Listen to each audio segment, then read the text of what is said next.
Bismillahirrahmanirrahim. Assalamualaikum warahmatullahi wabarakatuh. Alhamdulillahi rabbil alamin wal aqibatu lil muttaqin wala udwana illa 'alal zalimin. Wassalatu wassalamu ala asyrafil mursalin wa ala alihi wa sahbihi ajma'in. Subhanaka la ilma lana illa ma 'allamtana innaka antal alimul hakim. Hasbunallahu wa ni'mal wakil. Ni'mal maula wa ni'mal nasir wa la hawla wa la quwwata illa billahil aliyyil azim. Alhamdulillah, sentiasa kita bersyukur kehadirat Allah Ta'ala kerana Allah masih mengurniakan nikmat-nikmatnya kepada kita semua. Tuan-tuan, puan-puan, muslimin, muslimat, jemaah surah Mawaddah yang dikasihi lagi dirahmati Allah Ta'ala sekalian.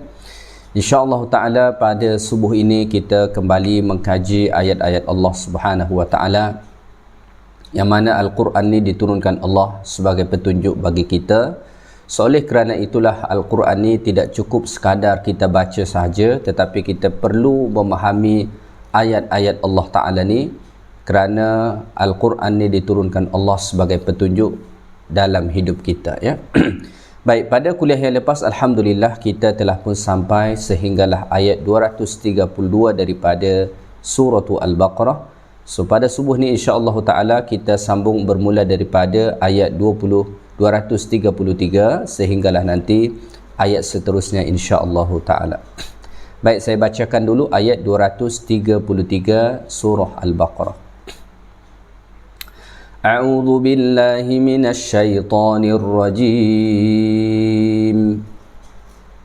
والوالدات يرضعن أولادهن حولين كاملين لمن أراد أن يتم الرضاعة وعلى المولود له رزقهن وكسوتهن بالمعروف لا تكلف نفس إلا وسعها لا تضار والدة بولدها ولا مولود له بولده وعلى الوارث مثل ذلك فإن أراد فصالا عن تراض منهما وتشاور فلا جناح عليهما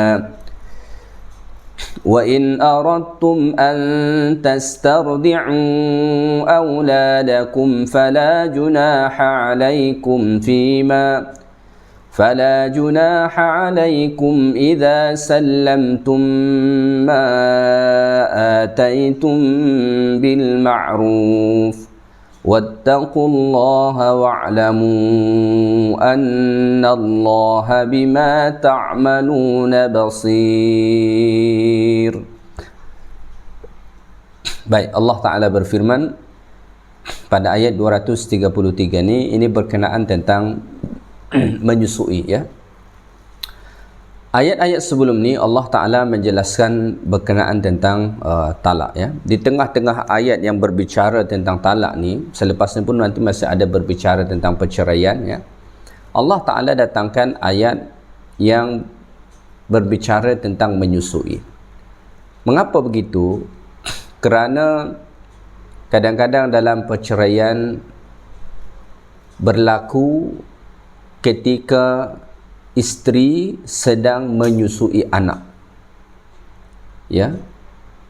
Ketika mana isteri sedang menyusui anak, kadang-kadang pada ketika itu berlaku perceraian. Oleh kerana itulah Allah Subhanahu Wa Ta'ala datangkan hukum hakam mengenai menyusui, ya. Baik, mari sama-sama kita perhatikan firman Allah Ta'ala dekat sini.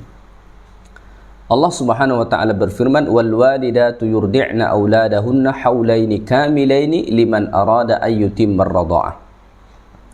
Dan ibu-ibu hendaklah menyusukan anak-anak mereka selama 2 tahun genap, iaitu bagi orang yang hendak menyempurnakan penyusuan itu, kata Allah Subhanahu Wa Ta'ala. Baik, bagi ibu-ibu, ya, sama ada dia adalah ibu yang ditalak oleh suami dia, ataupun mungkin ibu yang tidak ditalak oleh suami dia. Jadi ini berlaku. ibu yang ditalak oleh suami dia ataupun ibu yang belum yang tidak ditalak oleh suami dia, ini berlaku. Hendaklah mereka yurdi'na auladahunna, hendaklah mereka menyusui anak mereka, kata Allah Subhanahu wa taala. Jadi ibu fitrahnya Allah taala perintahkan untuk menyusui anak mereka. So apa sebenar hukum seorang isteri menyusui anak? Ini dibahaskan oleh ulama-ulama kita. Dalam kalangan mazhab Maliki, mereka mengatakan bahawa hukum menyusui bagi seorang ibu ialah wajib. Ya, hukumnya adalah wajib. Dengan syarat jika ia bersuami atau jika anak tersebut tidak mahu menyusu kepada wanita lain. Jadi menurut mazhab Maliki, seorang perempuan atau seorang ibu wajib menyusui anaknya, terutama ketika mana anak tu tak mahu menyusu dengan orang lain. Dia hanya mahu susu mak dia saja. So pada ketika itu wajiblah seorang ibu untuk menyusuinya. Manakala menurut jumhurul ulama, hukum asal menyusui itu adalah mandub, iaitulah sunat, tidak wajib sifat dia. Ya, sebab itulah misalkan ada ibu kemudian dia tidak mahu menyusui anak dia, dia hantar disusui orang lain, itu boleh. Maka jumhur ulama mengatakan hukum asalnya adalah sunat, kecuali sekiranya anak ni dia tak mahu menyusu dengan siapa-siapa. So pada ketika itu ibu tadi mestilah menyusui anak tersebut, ya. Baik, dekat sini Allah Ta'ala mengatakan wal walidatu yurdi'na auladahunna haulaini kamilain. Bagi ibu-ibu, hendaklah mereka menyusukan anak-anak mereka haulaini selama 2 tahun. Jadi masa menyusui terbaik bagi anak itu adalah selama 2 tahun. 2 tahun tu Allah Ta'ala bagi sifat dia kamilaini, sempurna. Mengapa Allah Ta'ala sebut 2 tahun sempurna? Supaya jangan sampai ada orang berfikir 2 tahun lebih 2 tahun lebih ataupun 2 tahun kurang macam tu, ya. Supaya orang faham bahawa menyusui yang terbaik itu adalah 2 tahun sempurna, ya, sejak daripada kelahiran bayi tersebut. Mengapa Allah Subhanahu Wa Ta'ala tetapkan 2 tahun dekat sini? Ya, kerana itulah yang terbaik. Kita kena ingat bahawa yang mencipta manusia ni adalah Allah Ta'ala. So Allah Ta'ala lah yang paling tahu apa yang diperlukan seorang bayi yang baru lahir. Oleh kerana itu Allah Ta'ala mengatakan liman arada ayyutimmar radha'ah. Bagi sesiapa yang hendak menyempurnakan penyusuan, maka yang terbaik adalah selama 2 tahun. Tetapi berdasarkan ayat ni, para ulama mengatakan ini bermakna bahawa tidak ada masalah sekiranya ada orang dia menyusui anak dia kurang daripada 2 tahun.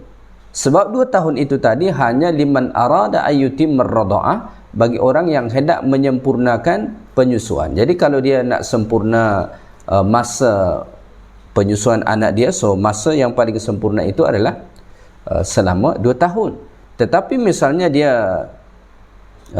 ada halangan atau mungkin dia tak boleh menyusui sampai 2 tahun, so itu tidak ada masalah, artinya tidak berdosa. Jadi menyusui selama 2 tahun itu hanya bagi mereka yang ingin menyempurnakan masa penyusuan. Tetapi kalau misalnya dia nak kurang daripada situ, tidak ada masalah, boleh saja, ya, dan tidak berdosa, ya. Baik, seterusnya Allah Subhanahu wa taala mengatakan wa 'alal mauludi lahu rizquhunna wa kiswatuhunna bil ma'ruf. Dan kewajipan bapa pula ialah memberi makan dan pakaian kepada ibu itu menurut cara yang sepatutnya, ya. Selama mana ibu ataupun isteri menyusui, sama ada mungkin ibu yang menyusui ini masih sah sebagai isteri dia, ataupun mungkin telah dia ceraikan tetapi sedang menyusui anak mereka, maka suami atau bapa kepada anak tersebut wajiblah memberikan nafkah kepada ibu yang menyusui itu. Sama ada masih sah isteri dia ataupun mungkin mereka telah bercerai, wajiblah untuk dia berikan nafkah. Wa 'alal mauludi lahu rizquhunna wa kiswatuhunna bil ma'ruf. Malah bukan sekadar makan saja, ia perlu tanggung keperluan-keperluan yang lain, seperti misalnya tempat tinggal, ya, pakaian yang sifat dia adalah primer, dia kena bagi. Jadi ibu yang ditalak misal oleh suami dia tak perlu risau bagaimana dia menyusui anak, bagaimana keperluan, ya. Sepatutnya dia tak perlu risau kalau hukum Islam ni diterapkan. Sebab apa? Yang bertanggungjawab adalah suami, yang bertanggungjawab adalah anak. Yang bertanggungjawab adalah ayah. So ayah ni yang bertanggungjawab kepada anak itu dan kena bertanggungjawab kepada ibu yang menyusui. Sama ada tadi mereka masih lagi bersama-sama ataupun sudah cerai, wajib untuk dia tanggung. Dia bagi nafkah, dia bagi pakaian, ya, keperluan-keperluan yang sifat dia primer lah, dia kena bagi. Tak boleh dia tak bagi. Inilah hukum Allah Subhanahu wa taala yang telah ditetapkan Allah, ya. Jadi tidak boleh seorang suami membiarkan hal tersebut, ya. Bil ma'ruf, dia kena bagi dengan cara yang baik, ya. Beri dengan cara yang baik. Cara yang baik dekat sini boleh dia cara memberi itu dengan cara yang baik ataupun dia memberi dengan kadar yang layak, ya. Tetapi Allah Subhanahu wa taala tidak menetapkan berapa jumlah yang dia kena bagi, ya. Allah Taala tidak tetapkan berapa jumlah yang mesti diberi oleh ayah tadi, ya, untuk keperluan ibu yang menyusui itu. Allah Taala tak tetapkan. Maka Allah Taala mengatakan la tukallafu nafsun illa wus'aha. Tidaklah diberatkan seseorang melainkan menurut kemampuannya. So maknanya apa? Dia memang wajib kena bagi nafkah, dia kena bagi pakaian, dia kena bagi keperluan ibu yang sedang menyusui itu tadi. Sama ada masih sah isteri dia ataupun sudah mungkin bercerai, wajib untuk dia bagi. Tetapi dalam hal kadarnya itu mengikut kepada kemampuan. Kemampuan orang ni kan berbeza-beza, rezeki orang berbeza, ya. Ada mungkin suami dia kaya, ya, ataupun ayah kepada anak dia tu kaya. So kalau begitu dia boleh bagilah banyak sikit. Tetapi ada mungkin sebagian orang, ya, suami dia taklah kaya, ya, tak berapa berharta, ataupun mantan suami ayah kepada anak dia ni taklah berapa berharta. So dia bagilah menurut kemampuan dia. Tetapi yang Allah Taala tekankan dekat sini, bagi dengan ma'ruf, ya, dengan baik. Artinya tidak boleh dia misalnya dia berbohong. Contohlah sebenarnya dia wang dia banyak, harta dia banyak, tapi dia bagi sikit saja. Dia kata ini saja yang aku ada. Itu nama dia tidak ma'ruf, ya, tidak ma'ruf. Jadi Masya Allah, apabila kita melihat ayat Allah Subhanahu wa taala ni, maka Islam begitu memuliakan wanita, ya, yang tak pernah mereka dapat ni pada zaman jahiliah dahulu. Apabila Islam datang, Islam betul-betul memuliakan wanita, sehingga kan ketika mana seorang wanita menyusui anak, ya, anak dia, maka suami ataupun ayah kepada anak tu wajib untuk memberikan nafkah kepadanya. So ibu yang menyusui dia tak perlu stres nak cari nafkah, tak perlu stres nak memikirkan keperluan. Itu sudah menjadi tanggungjawab kepada suami, ya. Baik, kita teruskan lagi. Malah Allah Ta'ala mengatakan, kemudian Allah Ta'ala mengatakan, la tudarra walidatun biwaladiha wala mauludun lahu biwaladih, ya. Allah Ta'ala mengatakan, janganlah menjadikan seseorang ibu itu menderita kerana anaknya, Dan jangan juga menjadikan seorang bapa itu menderita kerana anaknya. Maksudnya ayah tak boleh membuat ibu tadi menderita kerana anak tu. Begitu juga sebaliknya, ibu tak boleh membuat menderita ayah kepada anak tu kerana anak tersebut. Macam mana maksud dia ni?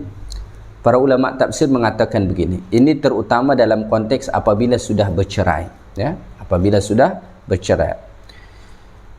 Misalnya macam ni.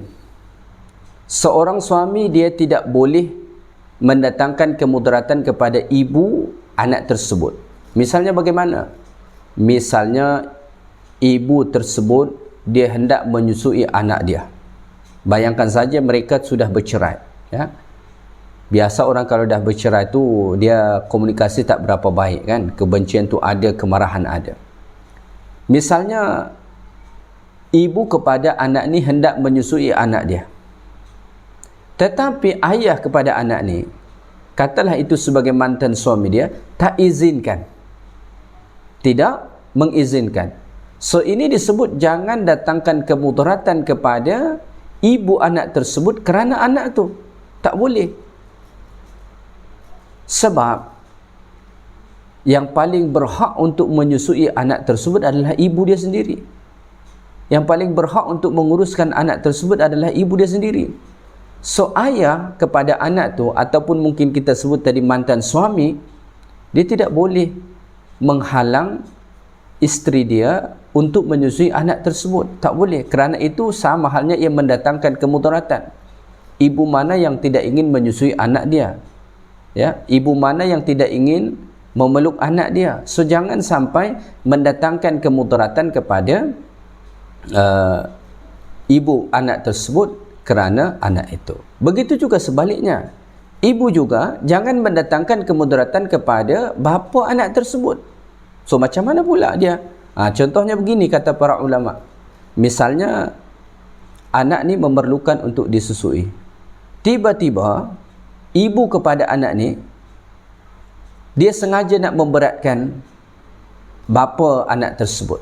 Katalah itu sebagai mantan suami dia, contoh kita sebut. Sengaja dia nak memberatkan. Apa dia kata? Aku tak nak menyusui dia kecuali kamu bayar aku sekian. Dengan harga yang tinggi yang mungkin tak mampu suami itu untuk bayar. Yang mungkin tak mampu bapa kepada anak tu untuk bayar. Maka ini pun tak boleh. Jadi intinya suami kepada isteri, isteri kepada suami, atau bapa kepada ibu anak tersebut, atau ibu anak tersebut terhadap bapa anak tersebut tidak boleh saling mendatangkan kemudaratan dengan alasan anak tersebut. Seperti contoh yang saya sebut tadi. Tidak boleh begitu. Perbuatan itu adalah perbuatan yang ditegah oleh Allah Subhanahu wa taala. Maka tak boleh melakukan perkara tersebut, ya. Baik, kita teruskan firman Allah Ta'ala ni. Kemudian Allah Ta'ala mengatakan wa 'alal warithi mithlu dzalik, ya. Dan waris juga menanggung kewajipan yang tersebut. Ya. Maksudnya apa ni? Ini ada para ulama tafsir memahami ini dengan dua pemahaman, ya. Wa 'alal warithi mithlu dzalik, dan atas waris. Waris dekat sini siapa? Pendapat pertama mengatakan waris kepada bapa anak tersebut. Ia juga mempunyai tanggungjawab, waris kepada bapa anak tersebut juga mempunyai tanggungjawab terhadap ibu yang menyusui tadi sekiranya bapa kepada anak tersebut meninggal. Contohlah. Contoh misalnya ada suami isteri. Kemudian mereka ada anak masih bayi lagi. Pada ketika itu suami ni contoh meninggal. Contoh meninggal. So, siapa yang bertanggungjawab untuk memberikan nafkah tadi, keperluan-keperluan primer itu kepada ibu yang menyusui itu? Pada ketika itu berpindahlah kepada waris ayah yang meninggal tadi. Ya, berpindahlah kepada waris bapa kepada anak itu tadi. Ya, ataupun suami dia mungkin, ataupun mantan suami dia mungkin.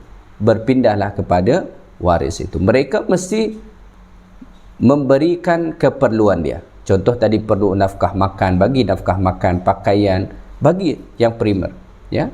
Jadi begitu besar tanggungjawab untuk memberi nafkah kepada ibu yang menyusui, sehingga kan andai kata suami dia meninggal atau bapa kepada anak tersebut meninggal, maka waris kepada bapa anak tersebut perlu untuk memberikan nafkah, ya.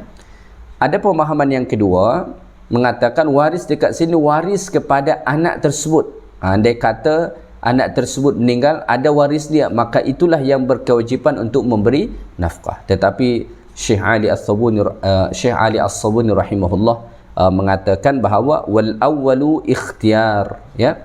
Kata beliau yang pertama itu lebih dipilih oleh Al-Imam At-Tabari rahimahullah taala, ya. Begitu, ya.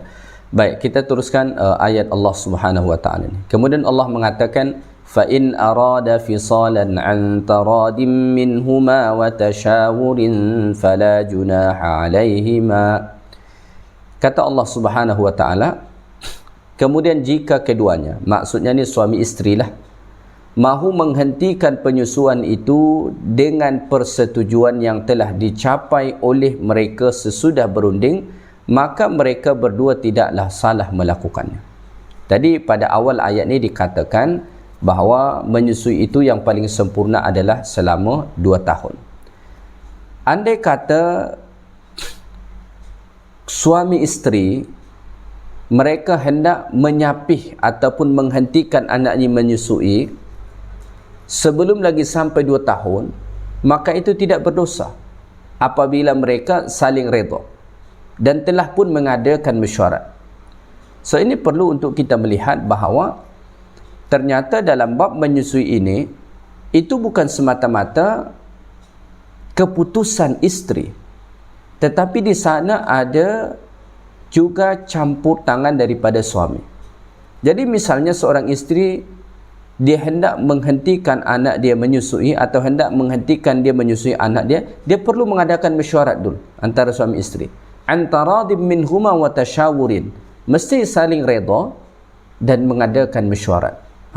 Jadi kalau misalkan kedua-dua ini sudah saling redha dan mereka telah mesyuarat dan mereka bersepakat untuk menghentikan anak ni menyusui sebelum 2 tahun, katalah misalnya baru 1 tahun lebih sedikit macam tu, so itu tidak ada masalah, mereka tidak berdosa.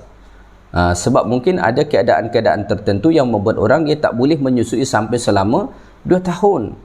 Apatah lagi ibu-ibu pada zaman sekarang yang ramai yang sibuk bekerja segala macam, so kalau nak menyusui susu badan selama 2 tahun tu mungkin agak sukar sikit bagi orang sekarang, ya. Mungkin dia bagilah susu tepung, ya.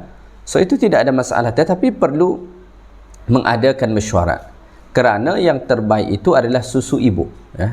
Yang terbaik itu adalah susu ibu kepada anak. Sebab itulah dekat sini Allah Ta'ala galakkan menyusui itu adalah kepada ibu, ya.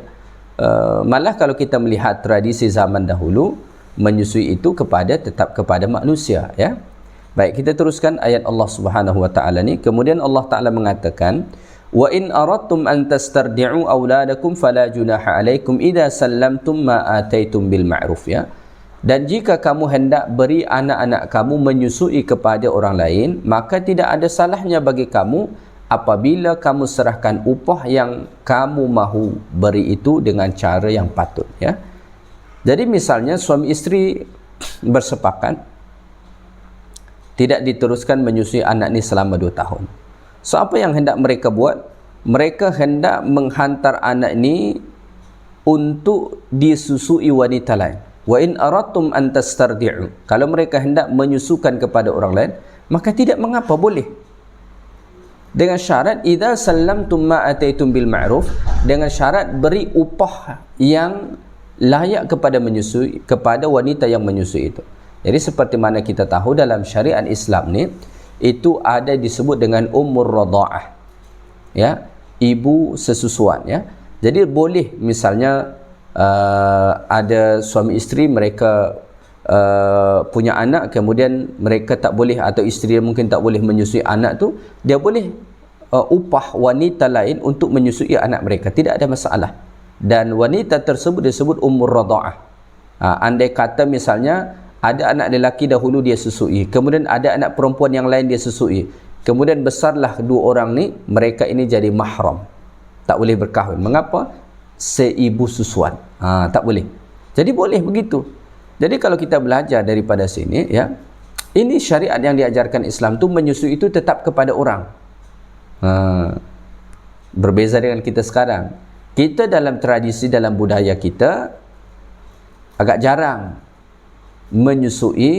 menyusukan anak kepada wanita lain. Apa yang kita ambil? Kita ambil susu lembu. Kita bagi anak kita minum. Itu yang berlaku pada masa sekarang. Orang-orang Quraisy dahulu punya tradisi. Biasa mereka akan hantar anak-anak mereka disusui wanita-wanita kampung yang mana dekat kawasan tersebut masih lagi masih lagi bagus, udara dia bagus, makanan-makanan mereka masih sihat, dihantar ke sana dan mereka yang menyusui. Maka Rasulullah SAW sendiri, apabila kita membaca sejarah baginda alaihi salatu wasalam, baginda alaihi salatu wasalam pun disusui oleh wanita lain. Itu tradisi yang berlaku pada zaman dahulu. Jadi sebenarnya andai kata itu boleh diterapkan, tentu mungkin itu jauh lebih baik berbanding kita bagi susu lembu tadi kepada anak kita. Ini tidak bererti salah perbuatan tu, ya, tidak. Tetapi mungkin susu manusia tetaplah lebih baik kepada manusia berbanding susu haiwan diberi kepada manusia. Sayangnya mungkin dekat kawasan kita ni dia agak kurang tradisi itu, ya, agak kurang tradisi itu. Pada zaman dahulu orang-orang Arab itu menjadi satu kebiasaan, ya, satu kebiasaan terutama daripada kalangan orang-orang Quraisy, ya. Itu satu kebiasaan mereka dahulu menyusukan anak pada orang lain. Tapi dengan syarat Allah Ta'ala katakan dekat sini mesti bagi upah yang patut. Mengapa Allah Ta'ala tekankan perkara itu? Sebab kalau tak diberikan upah yang patut, ya, nanti dia tidak mahu menyusui anak itu dengan betul. So apabila dia tak susukan dengan betul, maka yang rugi siapa? Anak tersebut. Anak tersebut akan terseksa. Artinya tanggungjawab tak ditunaikan dengan betul. So oleh kerana itu Allah Ta'ala mengatakan bagi upah yang patut, yang layak untuk dia, sehingga kan ia betul-betul jaga anak kita, dia susui dengan betul, sehingga kan anak kita pun sihat, anak kita pun tidak kekurangan susu, ya. Baik, seterusnya Allah Subhanahu wa Ta'ala mengatakan, menyebutkan pada hujung ayat ni, wattaqullah, dan bertakwalah kamu kepada Allah, ya. Bertakwalah kamu kepada Allah Ta'ala dengan melakukan segala perintah-perintah Allah Ta'ala serta meninggalkan segala tegahan-tegahan daripada Allah Subhanahu wa Ta'ala. Takwa ni merupakan asasnya dalam menjalankan hukum hakam Allah Subhanahu wa Ta'ala ni, dalam hal menyusui tadi ataupun mungkin perceraian atau kita dengan pasangan kita yang sedang menyusui. Wattaqullah, bertakwalah kepada Allah. Wa'lamu annallaha bima ta'maluna basir, dan ketahuilah bahawa sesungguhnya Allah Maha melihat atas segala sesuatu yang kamu kerjakan. Semua diketahui oleh Allah Subhanahu wa Ta'ala dengan amat sangat-sangat terang, tidak ada yang tersembunyi bagi Allah Subhanahu wa Ta'ala, ya. Baik, kita teruskan ayat seterusnya, ayat 234. Allah Ta'ala berfirman, وَالَّذِينَ يُتَوَفَّوْنَ مِنْكُمْ وَيَذَرُونَ أَزْوَاجًا يَتَرَبَّصْنَ بِأَنفُسِهِنَّ 4 أَشْهُرٍ وَعَشْرًا فَإِذَا بَلَغْنَ أَجَلَهُنَّ فَلَا جُنَاحَ عَلَيْكُمْ فِيمَا فَعَلْنَ فِي أَنفُسِهِنَّ بِالْمَعْرُوفِ وَاللَّهُ بِمَا تَعْمَلُونَ خَبِيرٌ. Ya, Allah Ta'ala mengatakan, ini berbicara tentang iddah kembali, ya. Walladzina yatawaffawna minkum, dan orang-orang yang meninggal dunia di antara kamu. Wa yadharuna azwajan, dan sedang mereka meninggalkan istri-istri, ya, yatarabbasna bi anfusihinna 4 ashhurin wa ashra, hendaklah istri-istri itu menahan diri mereka, maksudnya dalam keadaan iddah, selama 4 bulan 10 hari. Ini berbicara tentang iddah wanita yang ditinggal mati oleh suami dia, ya. Ini tak kiralah mereka ini telah berhubungan suami isteri ke belum, ya, sudah ditetapkan mahar atau belum, janji suami dia meninggal, maka isteri mesti dalam iddah ya, selama 4 bulan 10 hari. Arba'ata ashhurin wa ashra, selama 4 bulan 10 hari, ya. Cukup lama masa iddah dia, 4 bulan 10 hari. Ini kalau isteri yang ditinggal itu tidak dalam keadaan hamil. Tetapi sekiranya isteri yang ditinggal itu dalam keadaan hamil, ya, maka masa iddah dia adalah sampai melahirkan sahaja. Andai kata lagi sebulan melahirkan, suami dia meninggal, contoh saja. So, maknanya sampai melahirkan saja. Katalah 1 bulan baru melahirkan, maka 1 bulan itu sahaja yang menjadi iddah dia. Itu kalau dalam kondisi hamil, ya. Tetapi misalnya tidak dalam kondisi hamil, suami dia meninggal, maka dia mesti beriddah selama 4 bulan 10 hari. So dalam masa iddah ni dia tak boleh berkahwin. Dia tak boleh berkahwin dengan lelaki lain. Dan malah ia tidak boleh untuk untuk berhias, memakai baju-baju yang bagus mungkin. Dia tak boleh keluar daripada rumah kalau tidak ada hajat yang sangat penting, ya. Mengapa? Kerana ia masih dalam masa iddah, ya. Di sisi lain kerana ia baru kehilangan suami. Ia baru kehilangan suami. Jadi salah satu penghormatan kepada suami tersebut, ya. Disebut dalam hadis Nabi sallallahu alaihi wasallam bahawa berkabung atas meninggalnya seorang lelaki, ya, atau berkabung atas meninggalnya seseorang itu hanya maksimum selama 3 hari saja. 3 hari saja. Kecuali suami kepada seorang wanita meninggal, maka ia mesti berkabung selama 4 bulan 10 hari. Dalam tempoh masa tersebut dia tak boleh berkahwin, dia tak boleh memakai pakaian yang berhias, memakai wangi-wangian, ya, keluar daripada rumah bukan kerana ada hajat yang sangat penting, tak boleh semua itu dilakukan, ya. Sedangkan kalau misalnya seorang ayah meninggal, anak perempuan dia tak perlu buat macam tu, tapi suami mesti dilakukan isteri begitu. Ini adalah satu hukum yang telah ditetapkan Allah Subhanahu wa taala, ya. Jadi apabila suami meninggal dan ia meninggalkan isteri dia, sama ada mungkin 1, 2 atau berapalah isteri dia, ya, mungkin maksimum 4 boleh, ya. Dia meninggalkan isteri dia, maka isteri ini wajib beriddah selama 4 bulan 10 hari, ya. Kemudian Allah mengatakan fa idza balagna ajalahunna fala junaha alaikum fima fa'alna fi anfusihinna bil ma'ruf, ya. Kemudian apabila telah habis masa iddah itu, artinya sudah selesai selama 4 bulan 10 hari, maka tidak ada salahnya bagi kamu mengenai apa yang dilakukan mereka pada dirinya menurut cara yang baik. Maksudnya yang tadi misalnya dia tak boleh memakai perhiasan, sekarang boleh dah dia pakai. Dan wali pada ketika itu tidak berdosa, ya, tidak ada masalah.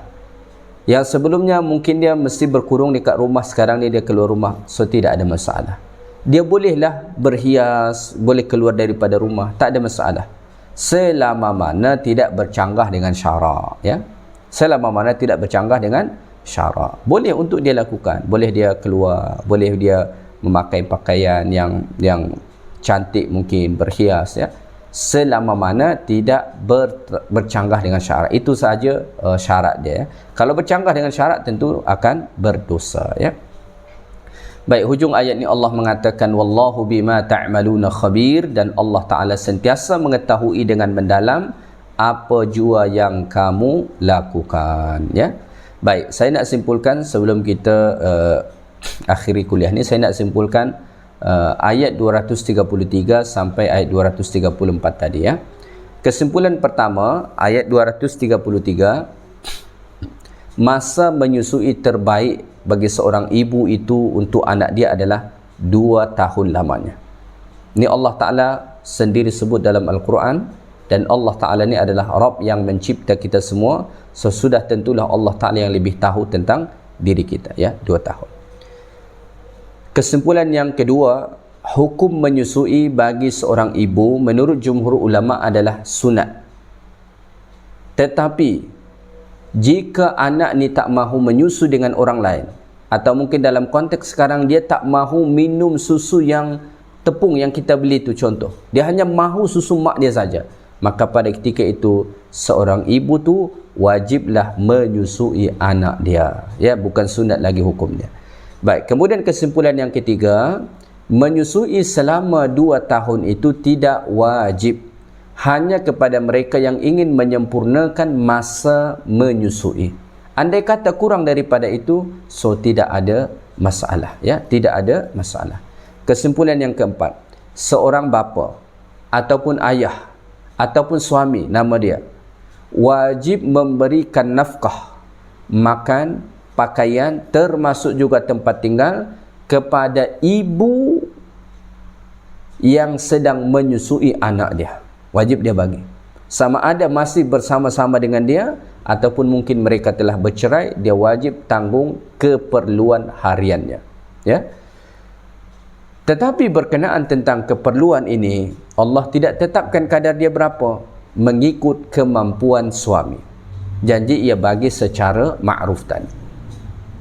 Kesimpulan yang seterusnya, suami dan isteri, ya, atau ibu kepada anak ataupun ayah kepada anak tu tidak boleh saling mendatangkan kemudaratan kepada sebahagian, ya, dengan alasan anak. Tak boleh. Seperti contoh yang saya sebut tadi, ya.